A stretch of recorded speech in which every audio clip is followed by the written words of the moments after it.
Vic at Vic Saga 68 here, heading out to the range, and it's a perfectly cold and dark day. A little bit of rain maybe. And okay, those first three shots were the 139. Looking in my scope, it shows I think 3 shots in the bullseye. Oh, surely not. We'll see. Don't call me Shirley. Okay.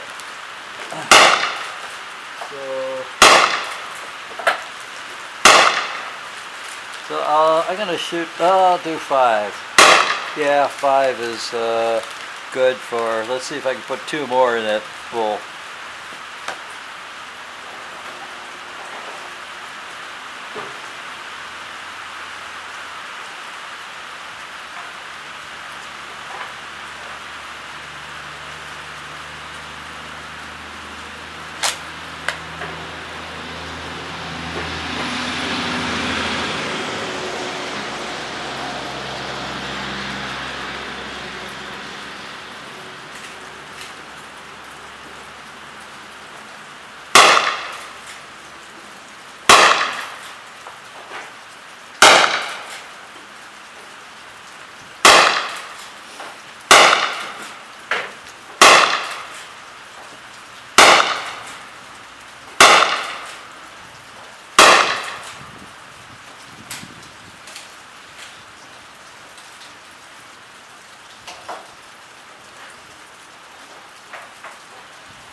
Grain S and B's on the right target.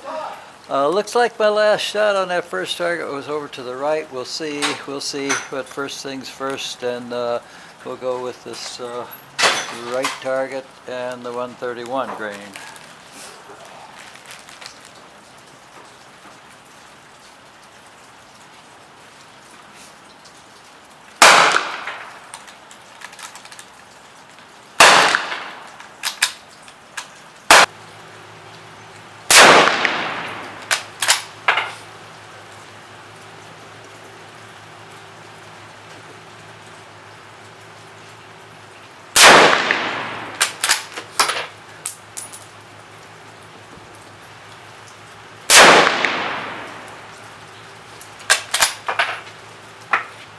Got a little wind coming, a little wind from right to left.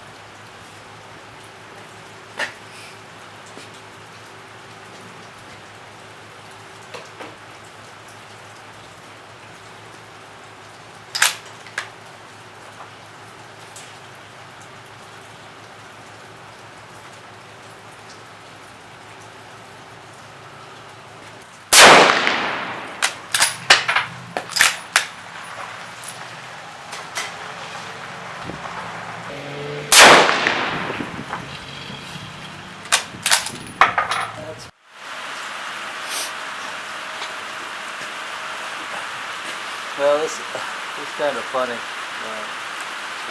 I'm going back to the 139 grain on that first target. That was pretty good. But more importantly is the eyes. If I look at something close, like my cell phone or some detail thing, it takes about 2 minutes for those to adjust to the distance. So could that possibly be having to do with age? Nah, certainly not. Anyway, go back to this. Here we go.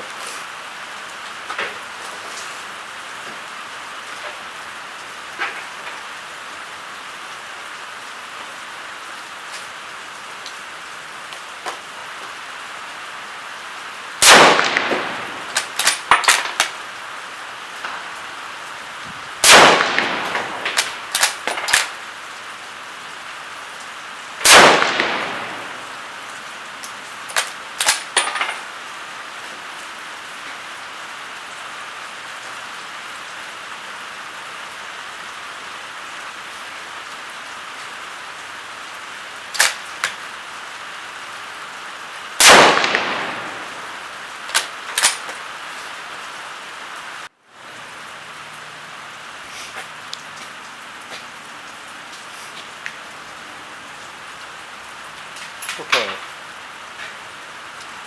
We'll put 5 more into 131 grain into the right target. The other ones were low, so let's see what happens here.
Okay, just put a little piece of white on the end of my sight. We'll see if I've got this theory going.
Yo, Vic here, Vic Saga 68, and thanks for joining me. It's another rainy, cold, windy morning, and once again with the 1908 Mauser, Swedish Mauser, and one of the things I tried see if it helps. Try to put a little bit of whiteness on the end of that sight, and so running that experiment. Okay, so we'll see if that makes any difference, and who knows. All right, so get on with it.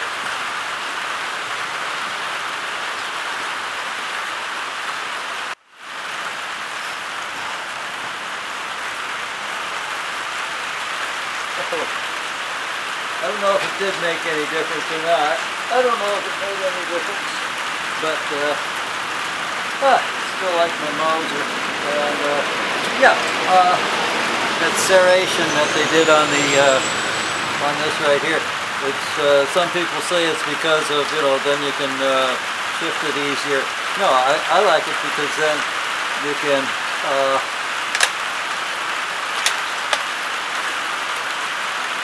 disengage it just like a regular hammer.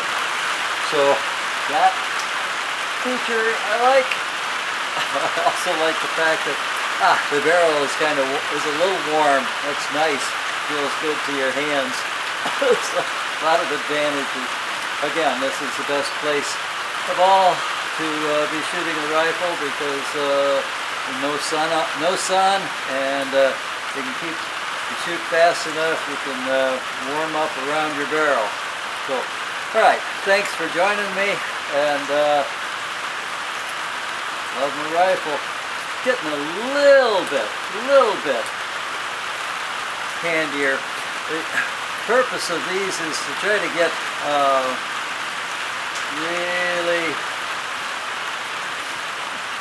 familiar, comfortable, become one with this trigger pull. I say,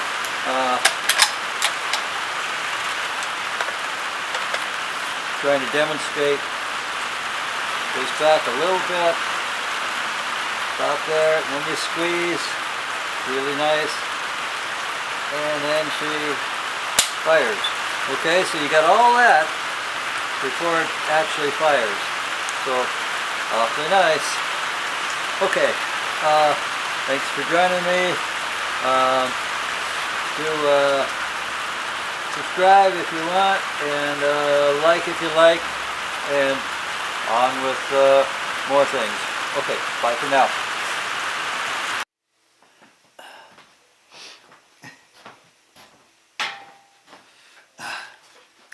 Well, that was lots of fun. Only took me about an hour to get my heat back up, okay? And it's like, well, maybe a little longer than that. Oh, boy, I tell you. Thank goodness for warm barrels. You can, I think of armies fighting in sub-zero cold, and they gathered around their machine gun barrel. It's like, oh, for crying out loud, wherever you can get heat. So let's see. Yeah, the interesting thing to me is always, like life, you have your plan, you know what you're going to try to do. And I wanted to test those different grains of cartridges, and and also synchronize the breathing with the trigger pull to squeeze, right? All of that good stuff. Meanwhile, life steps in, and well, out there, as you may have been able to tell, you had swirling wind. That would start and stop depending on the rain. The rain would kind of kill the wind, and so upon arrival, the first thing that I did was, after setting things up, shot. I use these old targets that are. I put black over the black, and reuse them because they're good old targets. But it doesn't help you. You can't see what I did, except the first 3 shots. First 3 to 4 shots, as soon as I got there, then I'm looking through my scope, and I don't believe what I'm seeing again, because they're all in, this at 100 yards, they're all in the red. What? Not only that, they're one MOA. Believe it or not, those were the first 3 shots. Bing, bing, bing. Okay, and then where was the other one? Oh, right on the edge, 4. Then 5 was a little bit out. Everything else, all the rest of the shots were kind of peculiar. One pattern hit bink, bink, bink, and then the blue, where the blues are. All right. So those are 139 grain on the first targets. Those first shots. You can't see them here, but I won't lie, and I'll tell you, and there's nothing proud about it. But then, upon taking a little break and letting barrels cool and what have you, the other shots were off to the right, and then bong, bong, bong. What? Things really went south from there on. And why? What's going on? It's just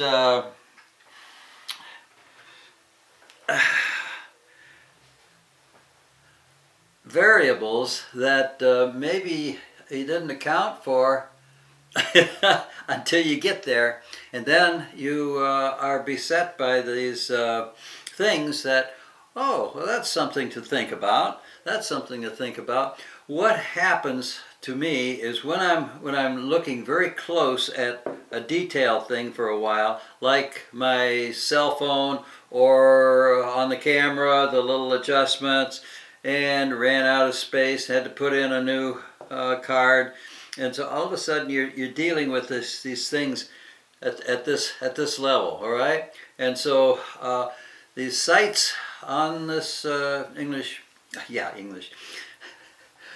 the sights on the Mauser, the Swedish Mauser, is of course the iron sights, and but I got 20/20. I got my cardiacs out, and cataracts out, and I got pretty good eyesight, distant eyesight. I'm really happy with, but it transitions from close to far takes a while.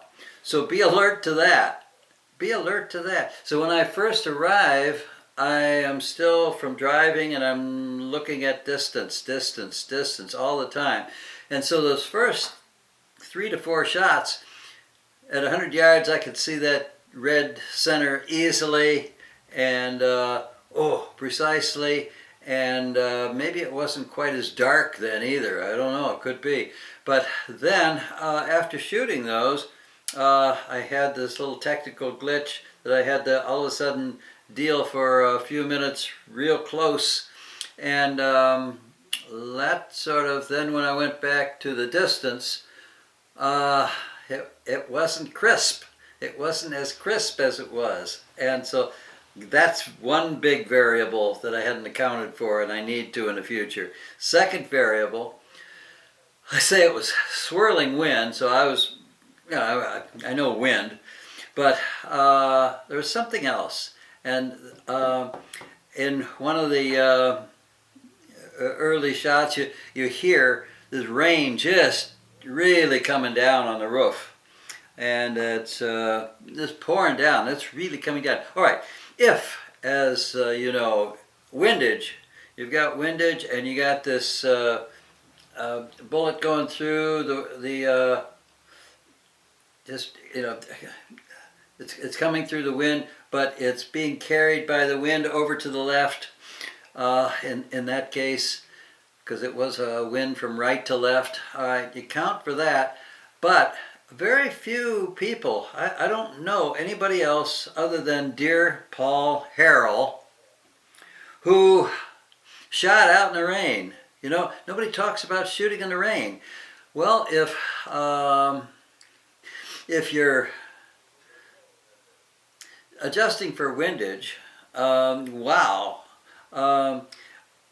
bullets, most of those ended up, I'm aiming right at the center, and yet some of those were like 5 and 6 inches, 5 and 6 inches low. What the heck? Yeah, did you hear them? You could hear that rain coming down. So adjust for rainage as well as windage, apparently. That's it's funny, but why haven't I heard anybody talking about that? So I'm talking about that. So if there's a knowledgeable person out there who shoots in the who foolishly shoots in the rain a lot, singing in the rain, shooting in the rain, you would please indicate on the comment, give me a comment, like, yes, of course you have to aim higher to adjust for the downage from the rainage. And so because it really affected things, I think. Between my non-transitioning eye sharpness and the rain, this was kind of a lost cause. And somewhere in all of that, it's just what the day ended up with. Again, I guess the exciting part of shooting is that you go out, you got your plan, you know what you're going to do, and you learn some stuff that you planned on learning. That's good, but then you learn some stuff that you never planned on learning. And again, this adjusting for, I've got elevation, I guess, is what the adjustment for the rain down for a downpour is. But that was wild today because until things went south, as I say, until things got crazy, those first 4 shots. One, I had my MOA at 100 yards. It's like, whoa, I couldn't believe it looking through my scope. And it's like, yeah. And I should have, again, that's when you should have gone home. But no. So I've learned to give myself about 1.5 minutes of adjustment for the eyesight. And so I mentioned this to yourselves, you people who are like myself, over 30 years old. I'll drink to that. And